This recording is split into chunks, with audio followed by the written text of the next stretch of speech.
लंका की धरती पर युद्ध अपने चरम पर था।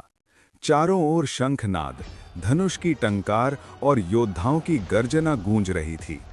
इसी बीच रावण का सबसे पराक्रमी पुत्र मेघनाथ, इंद्रजीत, युद्ध भूमि में उतरा। वो मायावी शक्तियों का स्वामी था और देवताओं तक को पराजित कर चुका था। उसकी आंखों में क्रोध और अहंकार साफ झलक रहा था। उधर लक्ष्मण अपने बड़े भाई भगवान राम के साथ युद्ध भूमि में डटे हुए थे। जब मेघनाथ ने अपनी सेना के साथ आक्रमण किया तो लक्ष्मण ने उसका सामना करने का निश्चय किया।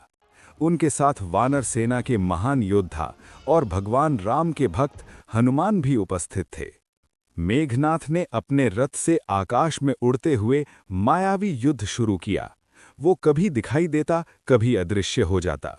उसने नागपाश और शक्तिशाली अस्त्रों का प्रयोग किया। एक समय तो उसने ऐसी माया रची कि चारों ओर अंधकार छा गया और वानर सेना भ्रमित हो गई। लक्ष्मण ने शांत मन से ध्यान लगाया और अपनी दिव्य दृष्टि से मेघनाथ की चाल को समझ लिया।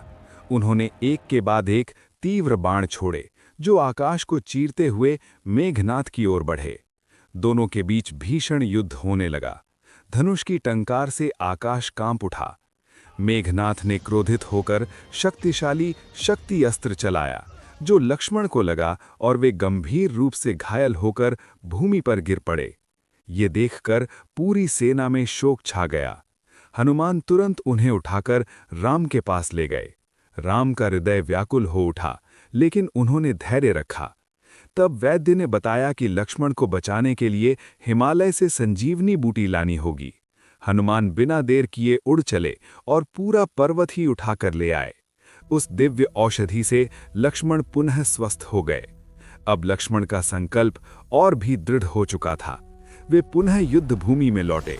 इस बार उन्होंने ठान लिया कि मेघनाथ का अंत करना ही होगा।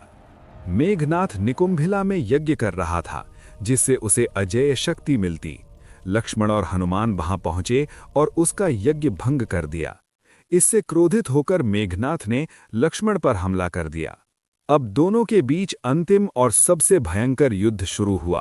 तलवारों, गदाओं और दिव्य अस्त्रों का आदान प्रदान होने लगा। अंत में लक्ष्मण ने भगवान राम के आशीर्वाद से इंद्रास्त्र का प्रयोग किया। वो बाण बिजली की गति से मेघनाथ की ओर बढ़ा और उसे सीधे आकर लगा। मेघनाथ का शरीर थर्रा उठा, उसका रथ टूट गया और वो भूमि पर गिर पड़ा। अपने अंतिम क्षणों में उसने लक्ष्मण की वीरता को स्वीकार किया और युद्ध भूमि में प्राण त्याग दिए। इस प्रकार लक्ष्मण ने अपने साहस, धैर्य और धर्म के बल पर रावण के सबसे शक्तिशाली पुत्र का अंत किया। ये युद्ध न केवल शक्ति का, बल्कि धर्म और अधर्म के बीच की लड़ाई का प्रतीक बन गया।